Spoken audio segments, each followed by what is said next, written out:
اللہ تعالی عنہ اسلام کی وہ عظیم شخصیت ہے کہ جن کی اسلام کے لیے روشن خدمات، جرأت و بہادری، عدل و انصاف پر مبنی فیصلوں اور فتوحات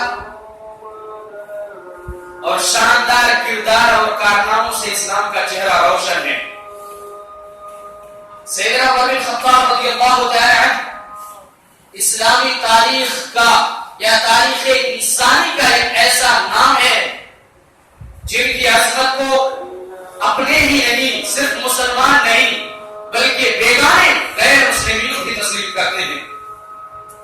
جیسا کہ برہمان الرشاد نے کہا تھا کہ اگر اسلام کی تاریخ میں ایک اور عمر پیدا ہو رہا تھا، اگر اسلام کی تاریخ میں ایک اور عمر جنم لے لیتا تو روئے زمین پر دین محمد کے سوا کوئی دین نظر نہیں آتا۔ مہاتما گاندھی کا بھی ایک جملہ ہے، If India has to improve, it should be ruled by a dictator as honest and upright as حضرت عمر رضی اللہ تعالی عنہ۔ تو یہ حضرت عمر رضی اللہ تعالی عنہ انسانی تاریخ میں ایک ایسا نام ہے جن کی عظمت کو صرف مسلمان نہیں بلکہ غیر مسلمین بھی تسلیم کرتے ہیں۔ آپ نبی نہیں تھے مگر اللہ تبارک و تعالیٰ نے آپ کی زبان حق پر وہ مضامین جاری کر دیے جو وحی کا حصہ بن گئے، جن کو ماننے کے لیے، جن کی اسلام لانے کے لیے جناب محمد رسول اللہ صلی اللہ علیہ وسلم اللہ تعالیٰ سے دعائیں کرتے رہے، اور جب وہ اسلام لائے تو دنیا کے کونے کونے میں اسلام کی دعوت پھیلی، اسلام کی روشنی پھیلی۔ در حقیقت سیدنا عمر فاروق رضی اللہ تعالی عنہ کی زندگی اسلامی تاریخ میں ایک درخشندہ اور تابندہ باب ہے۔ آپ ایمان و ایمان، علم و عمل، شرافت و بزرگی، اخلاص و للہیت، عدل و انصاف اور دعوت اللہ اور جہاد فی سبیل اللہ کی اعلیٰ مثال ہے۔ سیدنا عمر فاروق رضی اللہ تعالی عنہ کا شمار ان رہبروں میں ہوتا ہے جو لوگوں کے لیے زندگی کے اصول وضع کرتے ہیں، لوگوں کے لیے زندگی کے اصول اور قوانین بناتے ہیں، اور پھر لوگ اپنی اپنی زندگیوں میں ان کے اقوال و افعال سے رہنمائی حاصل کرتے ہیں۔ آپ کی سیرت صرف ایمان افروز نہیں ہے بلکہ اسلام کی سچی تعبیر اور فہم سلیم کا مظہر ہے۔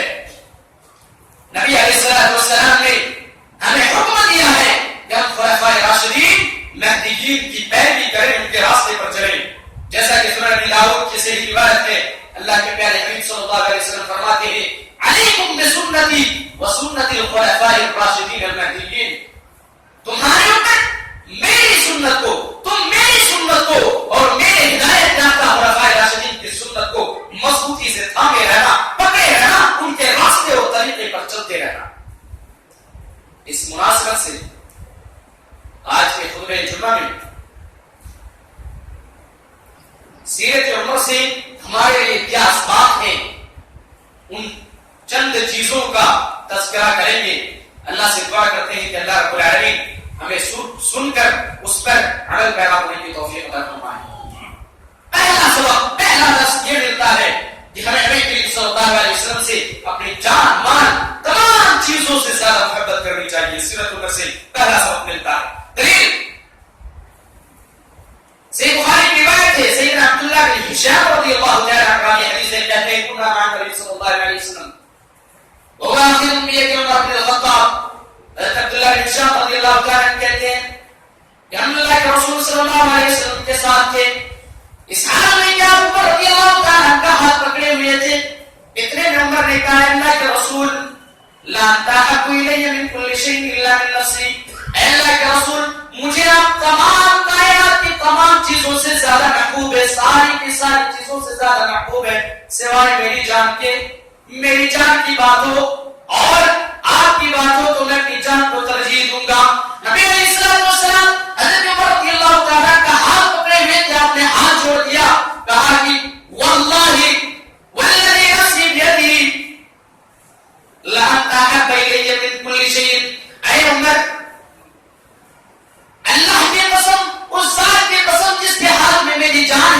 جس کے قبضے قدرت میں میری جان ہے، اگر میں تمہارے نزدیک تمہاری جان سے زیادہ محبوب نہ ہوا تو تم کامل مومن نہیں بن سکتے۔ سیدنا عمر رضی اللہ تعالیٰ عنہ نے جیسے یہ جملہ سنا، نبی علیہ السلام نے جیسے یہ جملہ فرمایا، اللہ کے رسول اگر ایسی بات ہے تو لیجیے، میں ابھی وعدہ کرتا ہوں، میں ابھی یہ عہد کرتا ہوں کہ آپ مجھے میری جان سے بھی زیادہ محبوب ہے۔ فوراً آپ سرنڈر ہو گئے اور نبی علیہ السلام سے کہا کہ لیجیے، اب میری جان سے بھی زیادہ آپ مجھے محبوب ہیں۔ فقال نبی صلی اللہ علیہ وسلم الان یا عمر، تو نبی علیہ السلام نے فرمایا اب جا کے بات بڑی، اب جا کے تمہارا ایمان مکمل ہوا ہے عمر۔ اس حدیث سے یہ حضرت عمر رضی اللہ تعالیٰ عنہ کی اس عمل سے ہمیں درس ملتا ہے کہ اپنی جان سے بھی زیادہ، اپنے مال و جائیداد سے بھی زیادہ ہمیں نبی کریم صلی اللہ علیہ وسلم سے محبت ہونی چاہیے۔ اس وقت اللہ کے رسول صلی اللہ علیہ وسلم کی ذات مبارکہ موجود تھی، صحابہ اکرام آپ کی باتوں کو جس طرح سے مانتے تھے، آپ کی باتوں کے لیے جس طرح سے اپنی جان قربان کرتے تھے، نبی علیہ السلام کے ذات کے لیے بھی اپنی جان قربان کرنے کو تیار تھے، لیکن آج ہمارے اندر اللہ کے رسول صلی اللہ علیہ وسلم کی ذات موجود نہیں ہے۔ اس لیے اللہ کے رسول صلی اللہ علیہ وسلم کی جو باتیں ہیں، جو احکام و فرامین ہیں، انہیں ہمیں اپنی جان و مال سے بھی زیادہ ترجیح دینی ہوگی، تب جا کے ہمارا ایمان مکمل ہو سکتا ہے۔ ویسے ہم مومن نہیں بن سکتے، مومن بننا کوئی آسان کام نہیں ہے، اپنی جان و مال کی بازی لگانی پڑتی ہے۔ دوسرا سبب، علم دین میں طرف پیدا کیجیے۔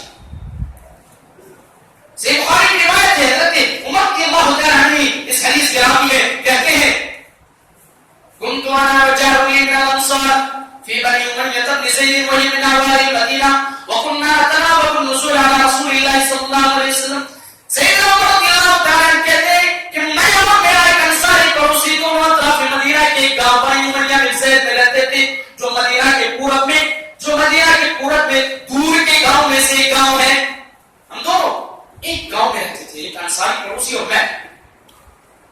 وَكُنَّا نَتَنَاوَبُ النُّزُولَ عَلَى رَسُولِ اللَّهِ صلی اللہ علیہ وسلم، ہم دونوں نے باری لگا رکھی تھی اللہ کے رسول صلی اللہ علیہ وسلم کی خدمت میں حاضری کے لیے، اللہ کے رسول کی باتوں کو، آپ کی وحی کو، آپ کی حدیث کو سیکھنے کے لیے ہم دونوں نے باری لگا رکھی تھی۔ يَنْزِلُ يَوْمًا وَأُنْزِلُ يَوْمًا، ایک دن میں اللہ کے رسول کی خدمت میں حاضر رہتا تھا، ایک دن وہ اللہ کے رسول کی خدمت میں، کاروبار بھی کرنا ہے، تجارت بھی کرنا ہے، اللہ کے رسول صلی اللہ علیہ وسلم نے اللہ کے رسول صلی اللہ علیہ وسلم کی باتوں کو بھی سیکھنا ہے، آپ کے احکام و فرامین کو بھی جاننا ہے۔ اس لیے ہم نے کیا کیا، ایک دن باری ان کی رہتی تھی، ایک دن میری باری رہتی تھی۔ حضرت عمر کہتے ہیں جس دن میری باری رہتی تھی جیتو میرا وحی ہو گئی تھی تو میں اللہ کے رسول صلی اللہ علیہ وسلم کے پاس دن بھر موجود ہوتا، آپ کی نظروں سے ایک پل کے لیے بھی وجل نہیں ہوتا تھا، اور آج جو کچھ آپ پر وحی وغیرہ نازل ہوتی اور جو کچھ آپ صلی اللہ علیہ وسلم حدیث وغیرہ ارشاد فرماتے، ان ساری چیزوں کو میں سیکھتا، ذہن نشین کرتا، پھر جا کے اس کو بتا دیتا تھا۔ اور جس دن اس کی باری رہتی تھی فاجہ مثل ذلك، وہ بھی میرے ساتھ ایسا ہی کرتا تھا، وہ اللہ کے رسول صلی اللہ علیہ وسلم کی حدیثوں کو، آپ پر وحی اترنے والی وحیوں کو سیکھتا تھا، اس کے بعد جا کر مجھ کو بتا دیتا تھا۔ کتنی طاقت تھی ان کے اندر علم دین حاصل کرنے کے لیے۔ ایک ہمارا معاشرہ ہے، ایک ہماری عادت یہ ہے کہ ہم 10-5 منٹ کے لیے اللہ کے رسول صلی اللہ علیہ وسلم کی ایک حدیث کو سننے کے لیے تیار نہیں، پیٹ پھیر کر کے چلے جاتے ہیں۔ یہ سبق ملتا ہے ہمیں حضرت عمر رضی اللہ تعالیٰ عنہ کی زندگی سے، آپ کی سیرت سے، علم دین کے لیے ایک انسان کے اندر طرف پیدا ہونی چاہیے۔ آپ جو کچھ بھی حاصل کریں گے، اس پر عمل کریں گے، انشاءاللہ آپ کے لیے خیر ہے۔ سیرت عمر سے ہمیں یہ بھی سبق ملتا ہے کہ نبی پر مر مٹنے کا جذبہ اپنے اندر پیدا کیجیے، نبی پر مر مٹنے کا جذبہ اپنے اندر پیدا کیجیے۔ یہ تیسرا سبق ہے۔ سیدنا سعد بن ابی وقاص رضی اللہ تعالیٰ عنہ بیان کرتے ہیں، صحیح بخاری کی روایت ہے کہ اللہ کے رسول صلی اللہ علیہ وسلم کی خدمت میں ہم لوگ حاضر تھے اس حال میں کہ آپ جنگ حنین کا مال غنیمت تقسیم فرما رہے تھے۔ ہم لوگ اللہ کے رسول صلی اللہ علیہ وسلم کے پاس بیٹھے ہوئے تھے، اتنے میں بنی تمیم کا ایک شخص ذوالخویسرہ نامی ایک شخص اللہ کے رسول صلی اللہ علیہ وسلم کے پاس آیا اور کہنے لگا اللہ کے رسول انصاف سے کام کیجیے۔ اللہ کے رسول صلی اللہ اللہ علیہ وسلم نے فرمایا وَيْلَكَ وَمَنْ يَعْدِلُ إِذَا لَمْ يَعْدِلْ، ہائے افسوس تم پر افسوس، اگر میں انصاف نہ کروں تو پھر دنیا میں کون انصاف کرے گا؟ اگر میں ظالم ہو جاؤں تو تم ہلاکت کو بربادی کے دہانے پر پہنچ جاؤ، تم ہلاک و برباد ہو جاؤ۔ اگر میں ظالم ہو جاؤں، اگر میں انصاف نہ کروں تو تمہاری تباہی و برباد ہو جائے۔ حضرت عمر رضی اللہ تعالیٰ بغلی میں کھڑے تھے، آپ کے ہاتھ میں بھی تلوار تھی۔ اس شخص نے جیسے کہ اللہ کے رسول انصاف سے کام لیجئے، حضرت عمر رضی اللہ تعالیٰ نے اپنی تلوار کو اپنے ہاتھ میں تاما اور کہا اللہ کے رسول ذلی فی فاضی کو رکو، اے اللہ کے رسول مجھے اجازت دیجئے میں اس شخص کا گردن اڑا دوں، میں اس کے سر کو تن سے جدا کر دوں۔ آپ نے یہ نہیں سوچا کہ سامنے والا بھی حملہ کر سکتا ہے، سامنے والا بھی مجھ سے لڑ سکتا ہے۔ نبی علیہ السلام کو ٹھیس پہنچایا، نبی علیہ السلام کو تکلیف پہنچائی، آپ نے فوراً اپنی تلوار نکالی اور کہا اللہ کا رسول اجازت دیجیے میں بھی اس کا سر کاٹ کے رکھ دیتا ہوں، میں بھی اس کے سر کو تن سے جدا کر کے رکھ دیتا ہوں۔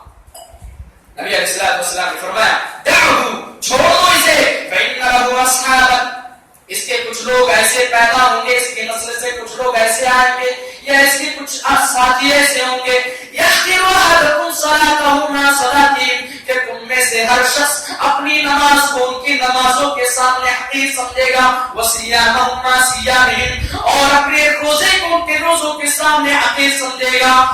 یقرؤون القرآن، اور قرآن کو اتنی بہترین طریقے سے پڑھیں گے، خوب قرات کر کے پڑھیں گے، لا یجاوز تراقیہم، لیکن وہ قرآن ان کے حلق سے نیچے نہیں اترے گا، صرف وہ زبانی طور پر قرآن پڑھ رہے ہوں گے، ان کے اندر ان کے روح میں وہ قرآن اثر نہیں کرے گا۔ لا یجاوز تراقیہم یترکون من الدین کما یترک السهم من الرمیہ، اللہ کے رسول کہتے ہیں کہ اس شخص کے نسل سے، اس شخص کے کچھ ساتھی ایسے پیدا ہوں گے جو لوگ دین سے ایسے نکل جائیں گے جیسے کہ کھینچا ہوا تیر کمان سے نکل جاتا ہے۔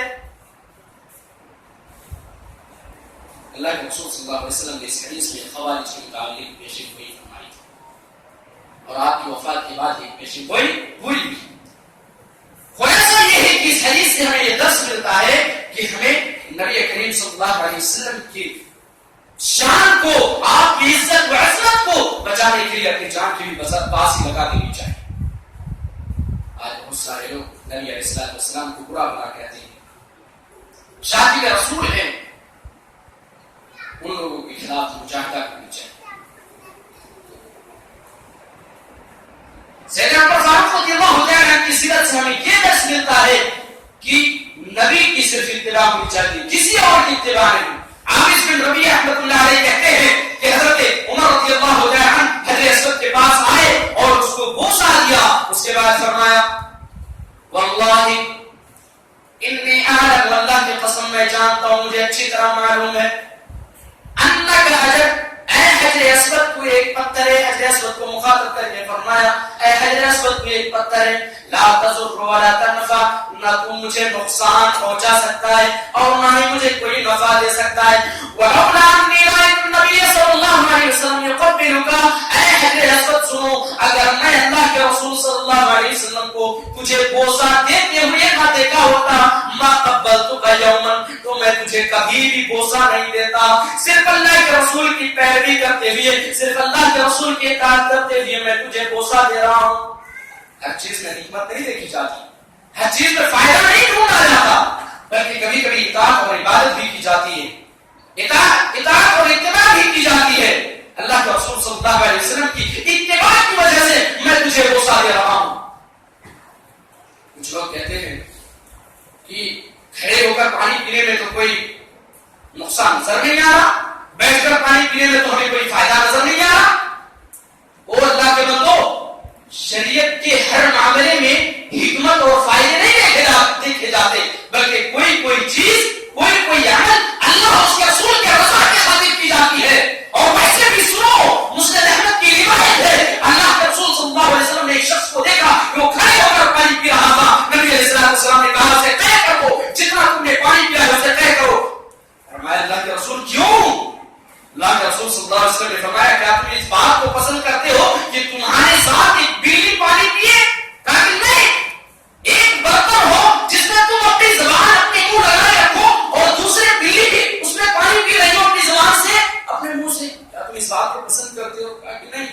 اللہ کے رسول صلی اللہ علیہ وسلم فرماتے ہیں تو پھر بلی سے بھی بری چیز یعنی شیطان تمہارے ساتھ پانی پی رہا ہے, شیطان اپنی زبان کو تمہارے پانیوں میں ڈال کے رکھا ہے اور اپنی زبان گھما رہا ہے, تم اس بات کو کیسے پسند کر سکتے ہو؟ کھڑے ہو کر پانی پینے سے, بغیر بسم اللہ کے پانی پینے سے شیطان بھی پانی پی رہا ہوتا ہے. اس لیے کوشش کریں کہ شریعت کو شریعت کی نظر سے دیکھیں, اپنے مفاد کی نظر سے, اپنے حکمت کی نظر سے نہ دیکھیں.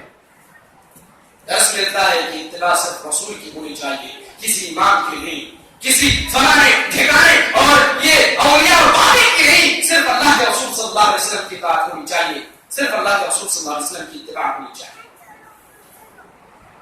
سیدنا عمر فاروق رضی اللہ تعالیٰ عنہ کی سیرت سے ہمیں یہ بھی درس ملتا ہے کہ اللہ کے راستے میں خرچ کرنے میں سخاوت کیجیے, سخاوت دکھائیے, اللہ کے راستے میں خرچ کرنے کا جذبہ اپنے اندر پیدا کیجیے. سیدنا عمر فاروق رضی اللہ تعالیٰ عنہ کہتے ہیں, اس سے سنن ابی داؤد کی روایت ہے, امرنا رسول اللہ صلی اللہ علیہ وسلم یوما ان نتصدق, ایک دن اللہ کے رسول صلی اللہ علیہ وسلم نے ہمیں حکم دیا کہ ہم صدقہ کریں. فوافق ذلك مالا عندي, حضرت عمر رضی اللہ تعالیٰ عنہ کہتے ہیں کہ اتفاق سے اس وقت میرے پاس مال بھی موجود تھا. میں نے اپنے نفس سے کہا, اپنی جی میں کہا کہ آج ہی وہ دن ہے جس دن میں ابو بکر سے صدقہ لے جا سکتا ہوں. دیکھیے کیا جذبات ہوں ان کے اندر, سبحان اللہ, ایک دوسرے سے نیکی کرنے میں صدقہ, کیا جذبات. آج ہی وہ دن ہے, آج میرے پاس مال موجود ہے, ابو بکر کے پاس موجود نہیں ہوں گے, چلو آج اللہ کے رسول صلی اللہ علیہ وسلم کے پاس ڈھیر مال جمع کر دیں گے, صدقہ کر دیں گے, ابو بکر سے آگے بڑھ جائیں گے. سیدنا عمر فاروق رضی اللہ تعالیٰ عنہ کہتے ہیں فجئت بالاسم مالی, میں اپنا مال لے کر اللہ کے رسول صلی اللہ علیہ وسلم کی خدمت میں حاضر ہوا. نبی علیہ الصلوۃ والسلام نے مجھ سے پوچھا, ما بیت علی کا, اے عمر تم نے اپنے اہل کے لیے کتنا مال چھوڑا ہے, کس چیز کو باقی رکھا ہے؟ اللہ کے رسول صلی اللہ علیہ وسلم سے حضرت عمر فرماتے ہیں, مثل اللہ کے رسول صلی اللہ علیہ وسلم, میں اپنا مال اللہ کے راستے میں خرچ کرنے کے لیے, اللہ کے راستے میں سخاوت دکھانے کے لیے میں اللہ کے رسول صلی اللہ علیہ وسلم آدھا مال لے آیا ہوں. اللہ کے رسول آدھا مال اپنے گھر چھوڑا آیا ہوں, اپنے اہل کے لیے آدھا مال چھوڑا آیا. راوی حدیث حضرت عمر رضی اللہ تعالیٰ عنہ کہتے ہیں وَأَتَى أَبُو بَكْرٍ بِكُلِّ مَا عِنْدَهُ, ابو بکر رضی اللہ تعالیٰ عنہ آئے اپنے تمام کے تمام مال دولت کے ساتھ اللہ کے رسول صلی اللہ علیہ وسلم, اپنی ساری پونجی جتنا اس نے کمایا تھا اپنے سارے مال و جائیداد کو اٹھا کر کے لیا, اللہ کے رسول صلی اللہ علیہ وسلم کی خدمت میں حاضر کر دیا. اللہ کے رسول صلی اللہ علیہ وسلم نے حضرت ابو بکر رضی اللہ تعالیٰ عنہ سے پوچھا کہ ابو بکر ما بیت علی کا, تم نے اپنے اہل کے لیے کیا چھوڑا ہے؟ ابو بکر رضی اللہ تعالیٰ عنہ جواب دیتے ہیں, اتیت اللہ و رسولہ, میں نے اللہ اس کے رسول کو اپنے گھر میں چھوڑ آیا ہوں, میں اللہ اس کے رسول کو اپنے گھر میں چھوڑ آیا ہوں. میں نے اپنے گھر میں کہا تھا, میں نے اپنے گھر میں جا کر کہا تھا وہ میرے بیوی بچے سنو, اللہ کے رسول صلی اللہ علیہ وسلم کی رضا مل رہی ہے, اللہ اس کے رسول کی رضا حاصل ہو رہی ہے. مجھے اگر میں اللہ کے راستے میں تمام مال و جائیداد صرف کروں, میں اللہ کے راستے میں تمام مال و جائیداد دے دوں, تو مجھے اللہ کے رسول اور اللہ اس کے رسول کی رضا حاصل ہوگا. میں اپنا تمام مال اللہ کے رسول صلی اللہ علیہ وسلم لے آیا ہوں, صرف اللہ اس کے رسول کا رضا اپنے گھر چھوڑ آیا. ابو بکر حضرت عمر رضی اللہ تعالیٰ عنہ کہتے ہیں لا اسابق الى شيء ابدا, کہ میں ابو بکر رضی اللہ تعالیٰ عنہ پر کبھی بھی سبقت نہیں لے جا سکتا.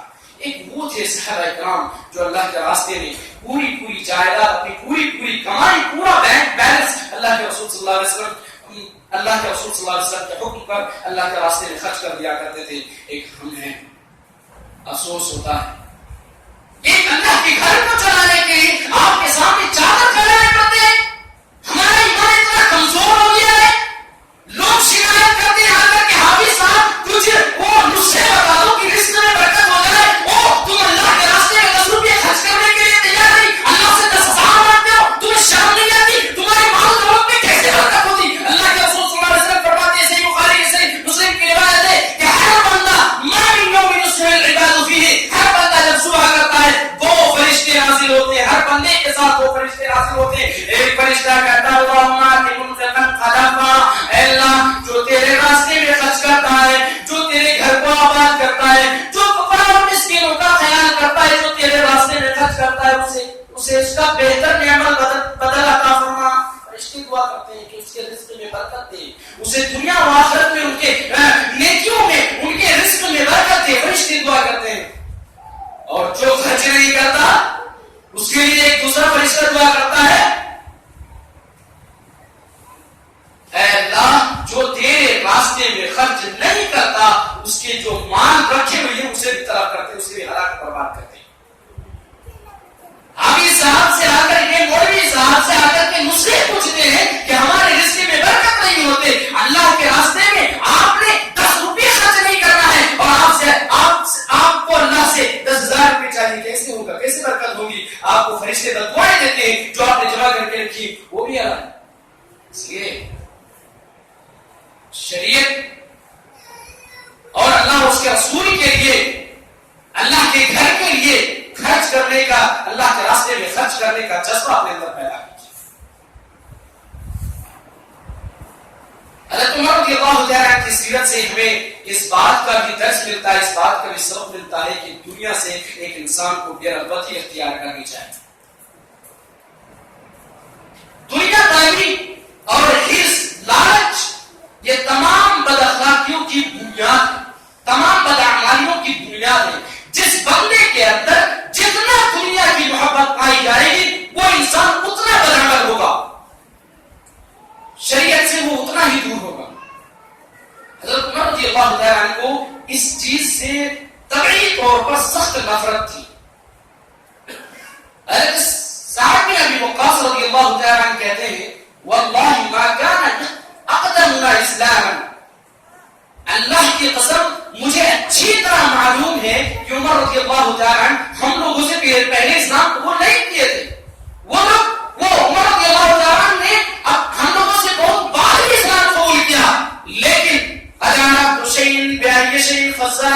لیکن میں اچھی طرح جانتا ہوں، مجھے اچھی طرح معلوم ہے کہ کس چیز نے مجھے انہیں ہم پر فضیلت عطا کی ہے۔ صحابی رسول حضرت سعد بن ابی وقاص کہتے ہیں کہ انہوں نے، یعنی حضرت عمر نے ہم لوگوں سے بہت بعد میں اسلام قبول کیا، لیکن ہم اچھی طرح سے جانتے ہیں کہ کس چیز نے انہیں ہم پر فضیلت عطا کی ہے۔ بعد میں اسلام قبول کرنے کے باوجود بھی انہیں اللہ تبارک و تعالیٰ نے، اللہ اس کے رسول نے ہم پر فضیلت عطا کی ہے۔ کس چیز نے فضیلت عطا کی ہے؟ کان اسعدنا فی الدنیا، یعنی عمر بن الخطاب، حضرت عمر رضی اللہ تعالیٰ دنیا سے بہت بے رغبتی اختیار کیا کرتے تھے۔ آپ کی بے رغبتی کا اندازہ آپ اس بات سے لگا سکتے ہیں کہ سیدنا عمر رضی اللہ تعالیٰ عنہ کا جسم کبھی نرم اور ملائم کپڑے سے مس نہیں ہوا، کبھی آپ کے جسم نے نرم اور ملائم کپڑا نہیں پہنا۔ آپ جو قمیص پہنے ہوئے رہتے تھے، جو کرتا پہنے ہوئے رہتے تھے، ان میں 12 پیبند لگے ہوئے ہوتے۔ عبید بن عمیر رحمۃ اللہ علیہ بیان کرتے ہیں کہ میں نے عمر رضی اللہ تعالیٰ عنہ کو دیکھا کہ وہ جمرے پر کنکریاں مار رہے تھے، اس حال میں کہ صرف ان کے دونوں کندھوں کے درمیان، صرف اس کندھے اور اس کندھے، دونوں کندھوں کے درمیان ان کے قمیص میں 12 پیبند لگے ہوئے تھے، ٹانکے لگے ہوئے تھے، اور 5 پیبند کپڑے چمڑے کے تھے۔ سبحان اللہ، آپ کے کپڑے پر چمڑے کے پیبند لگے ہوئے ہیں، کبھی آپ کا جسم نرم اور ملائم کپڑے سے مس نہیں ہوا۔ سر پر پھٹا ہوا عمامہ، پاؤں میں پھٹی ہوئی جوتیاں ہوتی تھی، اسی حال میں آپ قیصر و کسریٰ کے سفیروں سے ملاقات کرتے تھے، اور وفود جو آتے تھے آپ کے پاس ان کو باریاب کیا کرتے تھے۔ ایک دفعہ حضرت عائشہ رضی اللہ تعالی عنہا اور حضرت حفصہ رضی اللہ تعالی عنہا آپ کی خدمت میں آتی ہے اور کہتی ہے اے امیر المؤمنین، اللہ تبارک و تعالی نے اب رفع الحال کیا ہے، اب مسلمانوں کو مال و دولت سے نوازا ہے، اب مسلمانوں کے پاس ڈھیر سارے مال غنیمت ہے، اللہ تبارک و تعالی نے رفع الحال کیا ہے، آپ کے پاس قیصر و کسریٰ کے وفود آتے ہیں، قیصر و کسریٰ کے سفراء اور وفود آتے رہتے ہیں، اس لیے آپ کو اپنی طرف سے معاشرت میں چینجنگ لانی چاہیے، تغیر لانی چاہیے۔ امیر المؤمنین سیدنا عمر فاروق رضی اللہ تعالیٰ دونوں امہات المؤمنین کی طرف مخاطب ہو کر کے کہتے ہیں کہ تم دونوں امہات المؤمنین ہو کر مجھے دنیا طلبی کی ترغیب دیتی ہو، ہائے افسوس، اے علیہ السلام، کیا تمہیں اللہ کے رسول صلی اللہ علیہ وسلم کی وہ حالت یاد نہیں؟ کیا تم اللہ کے رسول صلی اللہ علیہ وسلم کی اس حالت کو بھول گئی کہ تمہارے پاس تمہارے گھر میں صرف ایک کپڑے تھے جسے تم دن کو بچھاتے تھے، رات کو اڑا کرتے تھے؟ اور اے حفصہ، کیا تمہیں وہ یاد نہیں، وہ منظر یاد نہیں، وہ واقعہ یاد نہیں کہ تم نے ایک بار اللہ کے رسول صلی اللہ علیہ وسلم کے بستر کو دوہرا کر کے بچھا دیا تھا، جس کی نرمی کے باعث رسول اللہ صلی اللہ علیہ وسلم پوری رات سوتے رہے؟ جب بلال نے اذان دی، آپ کی آنکھیں کھلی تو نبی علیہ الصلوۃ والسلام نے فرمایا، یا حفصہ ماذا صنعت المہاد مالی وما شغلتمونی فی الدنیا مالی ولا الدنیا. اے حفصہ، تم نے کیوں بستر کو دوہرا کر کے بچھا دیا، ڈبل کر کے بچھا دیا، جس کی نرمی کے باعث مجھے نیند آ گئی اور میں پوری رات سوتا رہا؟ مجھے میرا اور تم اس دنیا کا کیا تعلق ہے؟ اے حفصہ، تم نے یہ کیا کر دیا؟ تم نے کیوں بستر کو ڈبل کر کے بچھا دیا؟ آج تم مجھے اس بات کی ترغیب دیتی ہو، دنیا ترغیب کی ترغیب دیتی ہو کہ میں اچھا کروں، اللہ کے رسول صلی اللہ علیہ وسلم کی وہ حالت تمہیں یاد نہیں؟ یہ تو تھی آپ کا لباس، آپ کی دنیا سے بے رغبتی. آپ کے کھانے کے سلسلے میں روایت میں تاریخ میں آتا ہے کہ آپ کا کھانا، آپ کی غذا نہایت سادہ اور معمولی ہوا کرتی تھی. بغیر چھانے ہوئے آٹے کی روٹی ہوتی تھی اور روغن زیتون ہوتا تھا، زیتون کے تیل سے آپ بغیر چھانے ہوئے آٹے کی روٹی کھاتے تھے. اگر حضرت حکم بن ابی العاص رضی اللہ تعالیٰ، حفص بن ابی العاص رضی اللہ تعالیٰ، حضرت حفص بن ابی العاص رضی اللہ تعالیٰ جو کہ آپ کے کھانے کے وقت ہمیشہ موجود رہتے لیکن کبھی کھانے میں شریک نہیں ہوتے تھے. ایک دفعہ عمر نے وجہ پوچھی کہ حفص بن ابی العاص، تم کھانے کے وقت تو میرے پاس موجود رہتے ہو لیکن کیا وجہ ہے کہ تم میرے کھانے میں شریک نہیں ہوتے، میرے دسترخوان پہ حاضر نہیں ہوتے؟ وہ جواب دیتے ہیں کہ امیر المؤمنین، آپ کا کھانا نہایت معمولی، نہایت سادہ ہوتا ہے، آپ کی غذا نہایت سادہ اور معمولی ہوتی ہے، ہم لوگ اس کو اپنے لذیذ کھانوں پر ترجیح نہیں دیں، ہم سے یہ کھایا نہیں جاتا. حضرت عمر رضی اللہ تعالیٰ نے کہا، اللہ کی قسم، اس ذات کی قسم جس کے ہاتھ میں میری جان ہے، کیا تم یہ سمجھتے ہو کہ میں اچھا کھانا کھانے پر قدرت نہیں رکھتا، میں اچھے کھانے کی استطاعت نہیں رکھتا؟ سنو، اگر اللہ کی قسم مجھے قیامت کا خوف نہ ہوتا، مجھے اس آیت کا ڈر نہ ہوتا کہ ثم لتسألن یومئذ عن النعیم، اللہ ایک نعمتوں کے بارے میں، ایک گھونٹ پانی کے بارے میں، ایک لقمے کھانے کے بارے میں ہم سے سوال کیا جائے گا، اللہ کی قسم میں تم سے زیادہ دنیا کے عزت کا دلتا ہوتا. یہ آپ کا جواب تھا. آج ہم بریانی، مرغ مسلم اور بہترین کھانا کھا کر کے ایک بار اللہ کا شکر ادا نہیں کرتے، ایک بار اللہ کو یاد نہیں کرتے. میرے بھائیوں، سوچو انہوں نے کیسی زندگی گزاری، اس لیے تو اللہ رب العالمین نے ان کو دنیا کے اندر ہی ایک نہیں دو نہیں بلکہ 10 مرتبہ جنت کی بشارت دی. یہ ان کا طرز معاشرت تھا، یہ ان کا کھانے، رہنے، اٹھنے، بیٹھنے، اور یہ ساری چیزیں کن سے سیکھا تھا؟ اللہ کے رسول صلی اللہ علیہ وسلم کی ذات سے سیکھا تھا. ایک دن حضرت عمر رضی اللہ تعالیٰ نبی صلی اللہ علیہ وسلم سے ملنے کے لیے آئے، دیکھا کہ آپ کھجور کی چٹائی پر سو رہے ہیں اور کھجور کی چٹائی اور آپ کے پیٹھ کے درمیان کوئی بھی چیز نہیں ہے، یعنی کوئی بستر بچھا ہوا نہیں ہے.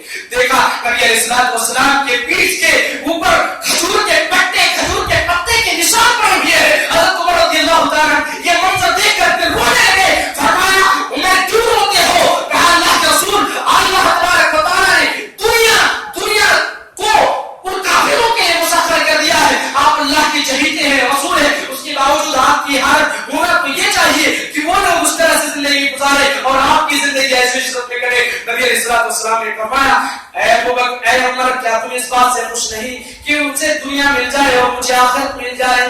یعنی ان سے دنیا دے دی جائے اور مجھے آخرت دی جائے. کیا تم اس بات سے خوش نہیں؟ وہ ساری چیزیں اللہ کے رسول صلی اللہ علیہ وسلم کی سیرت سے آپ نے سیکھی.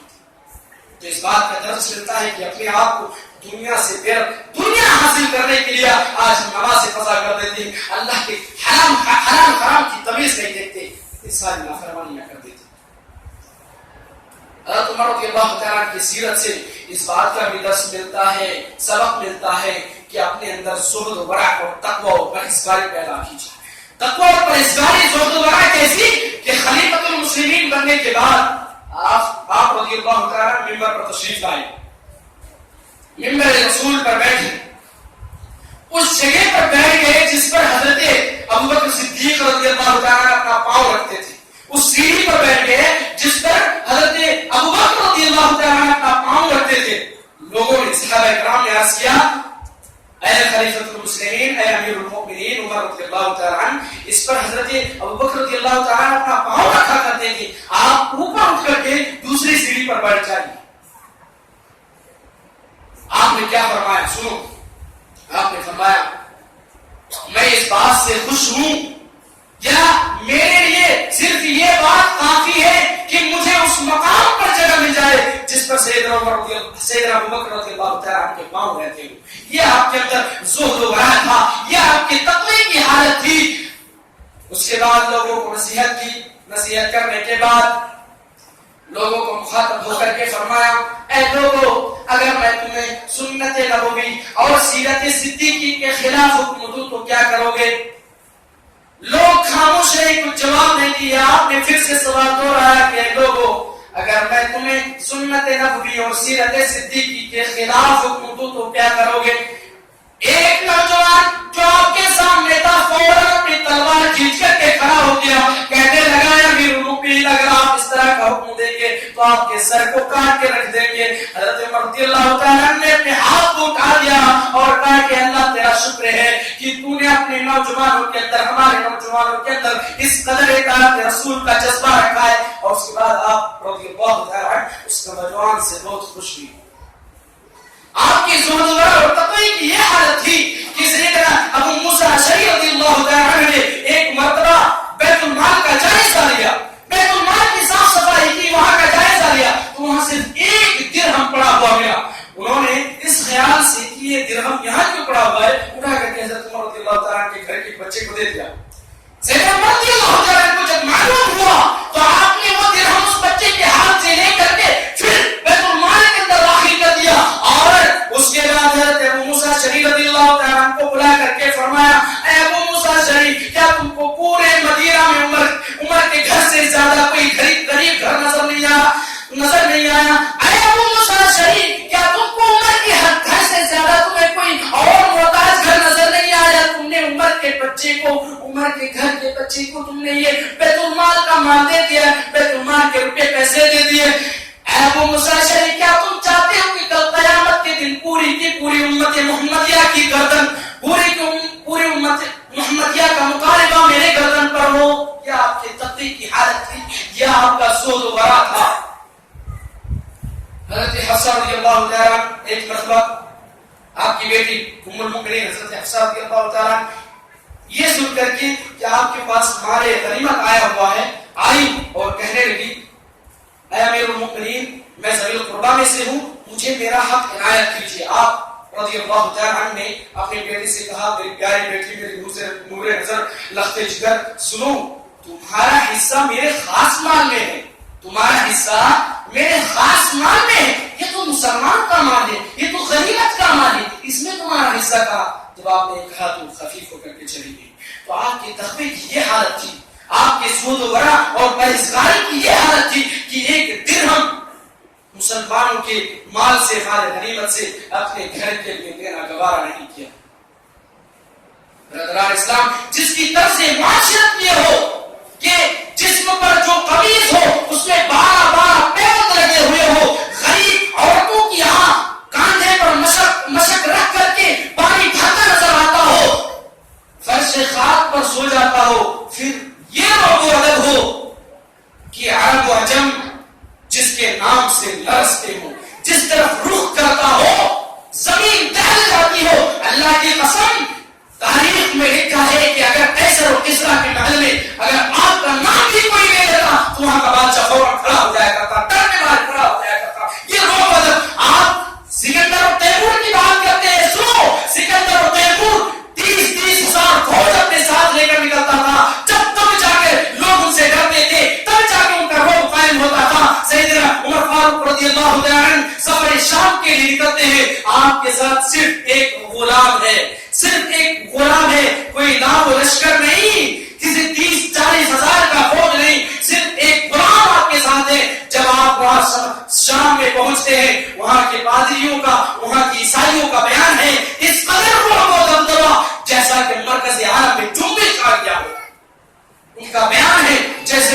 مرکز عالم میں جنبش آ گیا. یہ روگ و ادب تھا, یہ روگ و دبدبا تھا ان کا. اللہ تبارک و تعالیٰ نے ان کی ایمانی دولت, ایمان کی بدولت ان کو یہ روگ و دبدبا نوازا. آج اس دین کے سارے اختیار کیجیے.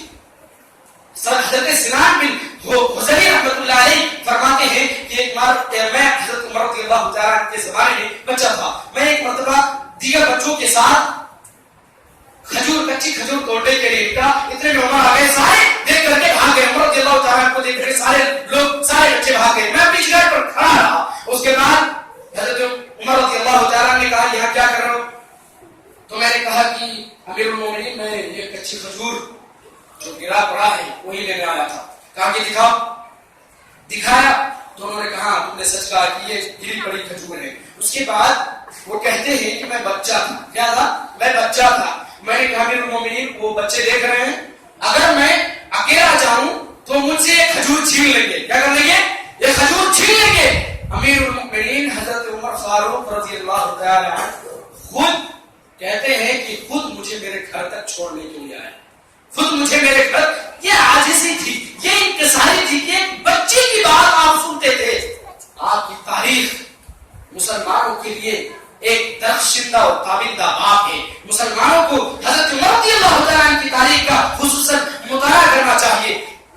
عدل و انصاف کا بھی درس ملتا ہے. عدل و انصاف ایسی کہ ایک مرتبہ حضرت عمر بن ابی العاص رضی اللہ تعالیٰ عنہ کے بیٹے محمد بن عمر جو کہ مصر کے گورنر تھے. حضرت عمر بن ابی العاص رضی اللہ تعالیٰ عنہ مصر کے گورنر تھے. آپ کے بیٹے محمد بن عمر نے ایک مرتبہ ایک مصری کو تھپڑ مار دیا, اور اس ڈر سے کہ کہیں جا کر حضرت عمر کو شکایت نہ کرتے قید بھی کر دیا. قید سے ایک عرصہ قید میں رہا. قید سے رہا ہونے کے بعد وہ فوراً حضرت عمر رضی اللہ تعالیٰ کی خدمت میں حاضر ہوا اور اپنی شکایت کی. آپ نے دونوں باپ بیٹے کو بلوایا اور ان کے ہاتھ میں کوڑا لے کر کے فرمایا کہ وہ مصری شخص اسے مار رہا تھا اور آپ ہر کوڑے پر کہہ رہے تھے کہ بڑے کی اولاد کو مارو. کیونکہ جب اس نے اس کو کوڑا مارا تھا تو کہا تھا کہ میں بڑوں کی اولاد ہوں. اس کے بعد جب انہوں نے اپنا بدلہ لے لیا تو حضرت عمر رضی اللہ تعالیٰ نے کہا اس کے باپ کو بھی مارو. کہا کہ وہ مصری شخص نے کہا کہ امیر المومنین جس نے مجھ کو مارا تھا میں نے اس سے بدلہ لے لیا ہے, مجھے اس کے باپ. امیر المومنین نے کہا اگر تم اس کے باپ کو بھی مارتے تو ہم تمہیں نہیں روکتے. اس کے بعد آپ نے حضرت عمرو بن عاص رضی اللہ تعالیٰ کو مخاطب کر کے فرمایا اے عمرو بن عاص تم نے کب سے لوگوں کو غلام بنانا شروع کر دیا ہے جبکہ ان کی ماں نے انہیں آزاد چنا ہے. صرف یہی نہیں, غسان کے ایک حکمراں جبلہ ابن الایہم نام تھا ان کا, غسان کا حکمراں تھا, وہ دوران طواف ایک بدو کو تھپڑ مار دیا. وہ بدو فوراً آپ کی خدمت میں حاضر ہوا اور آپ سے شکایت کی کہ فلاں شخص نے مجھے ناحق تھپڑ مارا ہے. آپ نے ان کو بلایا اور کہا کہ کیا تم نے اس کو تھپڑ مارا؟ کہا کہ ہاں میں نے مارا, یہ میرے سامنے آ گیا دوران طواف تو میں نے اس کو تھپڑ مار دیا. آپ نے کہا کہ اس کو ویسے ہی تھپڑ مارو. غسان کا حکمراں تھا, گورنر تھا, حاکم تھا. آپ نے کہا کہ اس کو ویسے ہی تھپڑ مارو. اس بدو سے کہا اس کو ویسے ہی تھپڑ مارو جیسے اس نے تم کو تھپڑ مارا تھا. یہ آپ کی عدل کا مثال ہے, عدل فاروقی کی عظیم الشان مثال ہے کہ آپ کی عدالت میں, آپ کی حکومت میں شاہ و غلہ اور بادشاہ اور غلام کے درمیان کوئی فرق نہیں تھا. آپ سب کے ساتھ برابر کا معاملہ کیا کرتے تھے. حضرت عمر رضی اللہ تعالیٰ عنہ کی سیرت سے ہمیں اس بات کا بھی درس ملتا ہے کہ شہادت کا جذبہ رکھنے کے ساتھ ساتھ شہادت کے لیے دعا کرنی چاہیے.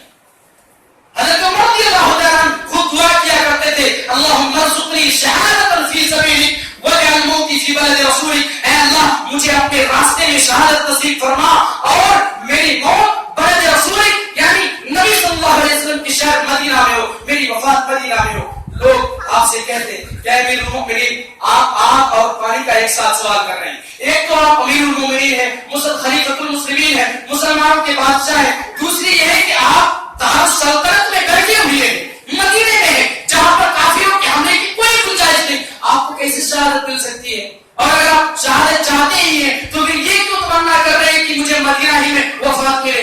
یہ کیسے ہو سکتا ہے؟ حضرت امیر المومنین کہتے ہاں تم نے یہ بات تو صحیح تھی تھی، لیکن اللہ کی ذات سے امید ہے. اور اس کے بعد ایک دن ایک رات آپ خواب میں دیکھتے ہیں کہ ایک سرخ رنگ کے مرغے نے آپ کو 2-3 مونگے مارے.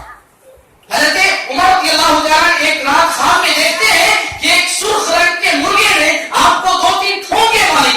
آپ نے خواب خطبہ جمعہ میں لوگوں کے سامنے بیان فرمایا. اہل علم نے، صحابہ کرام نے اس کی تعبیر یہ بیان فرمائی کہ آپ کو شہید کر دیا جائے گا. آپ ایک کافر کے ہاتھ مارے جائیں گے. آپ نے بدھ کے روز، آپ نے جمعہ کے روز یہ خواب بیان فرمائی لوگوں کے سامنے. بدھ کے روز صبح کی فجر کی نماز میں آپ پر قاتلانہ حملہ ہوا یوں کہ حضرت عمر رضی اللہ تعالیٰ حسب معمول نماز فجر پڑھانے آئے، صفحے درست کروائی، تکبیر تحریمہ کہی. ابھی آپ نے تلاوت شروع ہی کی تھی کہ پارسی غلام، ایک مجوسی غلام جس کا نام ابو لؤلؤ فیروز تھا، اس نے آپ پر 2 دھاری خنجر سے حملہ کر دیا. وہ پہلے ہی سے مسجد نبوی میں چھپ کر کے اندھیرے میں بیٹھا ہوا تھا. اس نے آپ پر 2 دھاری خنجر سے حملہ کر دیا اور تقریباً آپ کے پیٹ میں 6 وار کیے.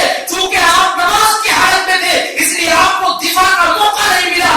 آپ کو جب بری طرح سے زخمی کر دیا گیا تو حضرت عمر رضی اللہ تعالیٰ کی زبان سے بے اختیار یہ جملہ نکلا، قتلنی کلب، مجھے ایک کتے نے قتل کر دیا. اور وہ شخص واقعتاً بعد میں کتے کی موت پڑا. وہ اس طرح سے کہ حضرت عمر رضی اللہ تعالیٰ کو زخمی کرنے کے بعد وہ اپنا 2 دھاری خنجر لے کر کے بھاگا. اتنی مضبوط صف بندی تھی کہ انہیں پیچھے بھاگنے کے لیے مختلف صفوں میں 13 افراد زخمی کرنا پڑا. 13 افراد زخمی کرنا پڑا. حضرت عمرو بن میمون رحمۃ اللہ علیہ کہتے ہیں کہ جن میں سے 7 لوگوں نے شہادت نصیب کروائی. 7 لوگ شہید ہو گئے ان کے حملے کی وجہ سے. 13 لوگوں کو اس نے زخمی کیا. اور پھر مسلمان میں سے ایک شخص نے دیکھا کہ خوب تباہی مچا رہا ہے تو اس نے اپنی چادر اس کے اوپر ڈال دیا. جب اس خبیث نے دیکھا کہ اب میں پکڑا جاؤں گا تو اس نے اپنے ہی خنجر سے اپنے ہی گلا کاٹ لیا، اپنے آپ کو ذبح کر دیا. ادھر حضرت عمر رضی اللہ تعالیٰ جب زخمی ہو گئے، حضرت عمرو بن میمون کہتے ہیں کہ جو لوگ صف کے کنارے پر تھے یا جو لوگ پیچھے صف میں تھے وہ لوگ زور زور سے سبحان اللہ کہنے لگے، کیونکہ آپ کی تیرت بند ہو گئی تھی. آپ نے تیرت کرتے کرتے اپنی تیرت بند کر دیا تھا، آپ کو زخمی کر دیا تھا. لوگ زور زور سے سبحان اللہ کہنے لگے. حضرت عمر رضی اللہ تعالیٰ نے حضرت عبد الرحمن بن عوف رضی اللہ تعالیٰ کا ہاتھ پکڑ کر آگے بڑھا دیا، مصلی پر کھڑا کر دیا. حضرت عبد الرحمن بن عوف نے نہایت خفیف اور ہلکی نماز پڑھائی. اس کے بعد نماز کے بعد جب آپ کی استفسار پر آپ کو بتایا گیا کہ فلاں کافر غلام نے آپ کو قتل کیا ہے، آپ پر حملہ کیا ہے، آپ رضی اللہ تعالیٰ نے فرمایا کہ میں نے تو اسے اچھی بات ہی کہی تھی، پھر اس نے میرے ساتھ کیوں ایسا معاملہ کیا؟ اصل میں بات یہ ہے کہ یہ حضرت مغیرہ بن شعبہ کا غلام تھا. ابو لؤلؤ فیروز یہ حضرت مغیرہ بن شعبہ کا غلام تھا. تو حضرت مغیرہ بن شعبہ نے اس کے اوپر 2 درہم محصول مقرر کیا تھا. کتنا؟ 2 درہم، کہ تم مجھے ہر دن 2 درہم کما کر لا کر دو گے. حضرت عمر رضی اللہ تعالیٰ کے پاس ایک شخص آیا، یہ غلام آیا اور کہا کہ امیر المومنین میرے مالک نے یعنی مغیرہ بن شعبہ نے مجھ پر بہت بھاری رقم مقرر کر دیا ہے. کہا کتنا رقم؟ کہا کہ 2 درہم. تو آپ نے کہا کہ تم کیا کیا جانتے ہو، تمہیں کون کون سے کام آتے ہیں؟ تم نے کہا کہ میں بڑھی ہوں، مجھے آہن گلی کا کام بھی آتا ہے، میں نقاشی بھی کر لیتا ہوں. بہت سارے کام گنائے اپنے اندر جو ان کے اندر صلاحیت تھی گنائے.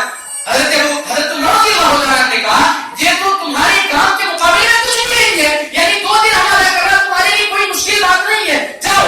وہ ناراض ہو کر وہاں سے چلا گیا اور اسی کا بدلہ لینے کے لیے اس نے آپ پر حملہ کیا تھا. اس کے بعد آپ رضی اللہ تعالیٰ نے فرمایا کہ اللہ کا شکر ہے اس نے میری موت کسی ایسے شخص کے ہاتھ پر نہیں کی جو اپنے آپ کو مسلمان کہلاتا ہو، جو اسلام کا دعویٰ کرتا ہو. حضرت عمرو بن میمون کہتے ہیں کہ اٹھا کر کے آپ کو آپ کے گھر لایا گیا. وہاں آپ کے علاج کے لیے ہم نے سب سے پہلے آپ کو نبیذ پلانی چاہیے تاکہ آپ کا خون بند ہو جائے، رک جائے، تاکہ آپ کا خون بند ہو جائے، رک جائے.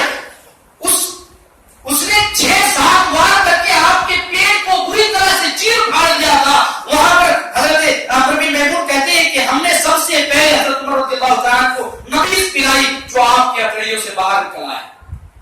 اس کے بعد کہتے ہیں کہ آپ کو دودھ پلایا گیا جو آپ کے زخم کے راستے سے وہ بھی باہر نکل آیا. اب لوگوں کو یقین ہو گیا کہ اب حضرت عمر رضی اللہ تعالیٰ نہیں بچیں گے، اب شہید ہو جائیں گے. لوگ آنے لگے، مبارکباد دینے لگے. اتنے میں ایک نوجوان آیا، اس نے کہا کہ امیر المومنین خوشخبری قبول کیجئے، اللہ نے آپ کو اسلام کی دولت سے نوازا، آپ مسلمان ہوئے، آپ کو نبی کی صحبت ملی، اللہ کے رسول نے اپنی زبان مبارک سے آپ کو شہادت کی، آپ کو جنت کی بشارت سنائی، آپ خوش ہو جائیے، شہادت کی خوشخبری قبول کیجیے۔ پھر وہ نوجوان واپس پلٹ کر جانے لگا، جب واپس پلٹ کر جانے لگا آپ کی نظر ان پر پڑی، دیکھا کہ ان کے کپڑے ٹخنے سے نیچے ہیں، آپ نے فوراً ان کو بلا کے لاؤ۔ آپ نے اس نوجوان کو بلایا اور کہا میرے بھتیجے اپنے کپڑے کو ٹخنے سے اوپر رکھو۔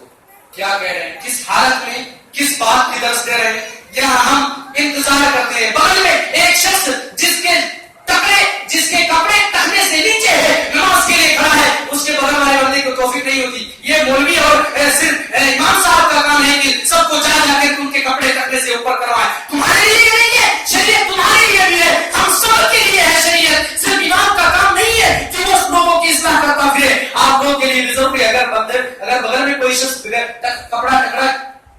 کپڑے کو ٹخنے سے نیچے کیے ہوئے نماز پڑھ رہا ہے، آپ اس کو نہیں کہہ سکتے کہ اللہ کے رسول صلی اللہ علیہ وسلم نے اس سے منع کیا ہے، ٹخنے سے کپڑے کو نیچے رکھنا حرام ہے، آپ اسے اس بات کا درس نہیں دے سکتے؟ کس حالت میں حضرت عمر رضی اللہ تعالیٰ عنہ، آپ زخمی ہے، موت آپ کے سر پر ہے، آپ اس نوجوان کو بلاتے ہیں، کہتے ہیں جاؤ، اور اس کے بعد آپ ان کو کہتے ہیں کہ میرے بھتیجے کپڑے کو ٹخنے سے اوپر رکھو، یہ اللہ کے نزدیک تقوی کا زیادہ باعث ہے، اور یہ تمہارے کپڑے کو صاف رکھنے کا بھی زیادہ باعث ہے۔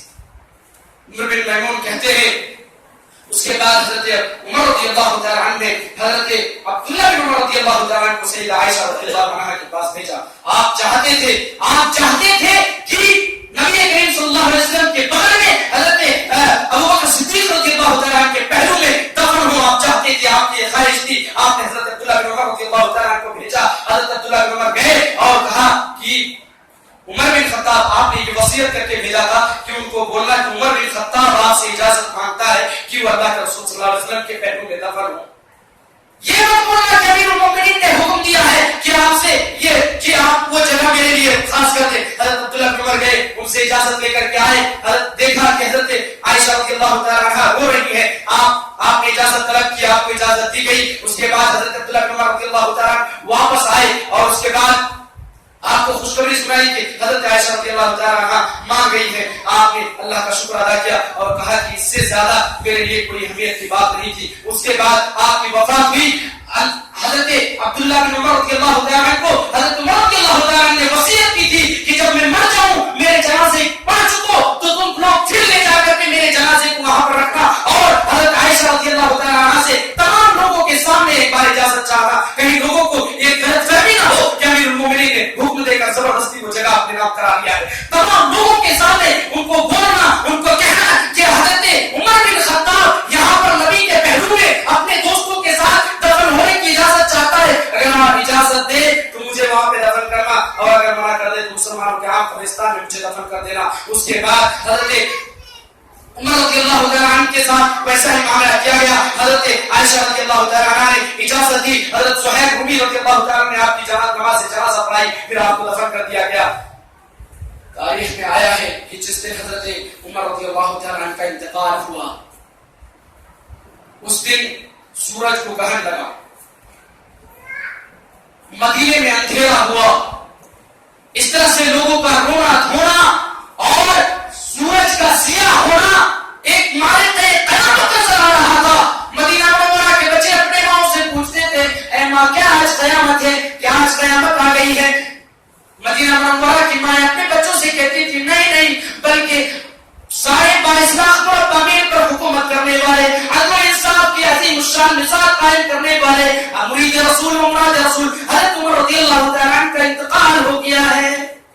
یہ معاملہ تھا، یہ منظر تھا۔ حضرت عبداللہ بن عباس رضی اللہ تعالیٰ کہتے ہیں کہ آپ کے کفن دفن کے بعد میں لوگوں کی حالات جاننے کے لیے مدینہ منورہ کی گلیوں میں نکلا تو لوگ ایسے رو رہے تھے جیسے ان کی جوان اولاد فوت ہو گئی ہو، لوگ ایسے رو رہے تھے۔ حضرت صحابی ابی وقاص رضی اللہ تعالیٰ حضرت ابو طلحہ رضی اللہ تعالیٰ کا بیان ہے کہ فواللہ ما من اہل بیت من المسلمین فی بیت عمر الا نقص فی دینہ و دنیاہ۔ حضرت ابو طلحہ رضی اللہ تعالیٰ کہتے ہیں کہ اللہ کی قسم، عمر رضی اللہ تعالیٰ عنہ کی موت کے بعد لوگوں کے ہر گھر عمر رضی اللہ تعالیٰ عنہ، حضرت عبداللہ بن مسعود رضی اللہ تعالیٰ عنہ کہتے ہیں کہ ایک اسلام کے لیے قلعہ کے مانند تھے لوگ، ان کے دور خلافت میں اسلام میں داخل ہوئے تھے، کوئی خارج نہیں ہوا تھا، لیکن جب ان کی شہادت ہو گئی، جب وہ وفات پا گئے تو لوگ اس میں داخل ہونے کے بجائے خارج ہونے لگے۔ اللہ سے دعا ہے کہ اللہ رب العالمین سیرت صحابہ پر عمل کرنے کی توفیق عطا فرمائے، آمین۔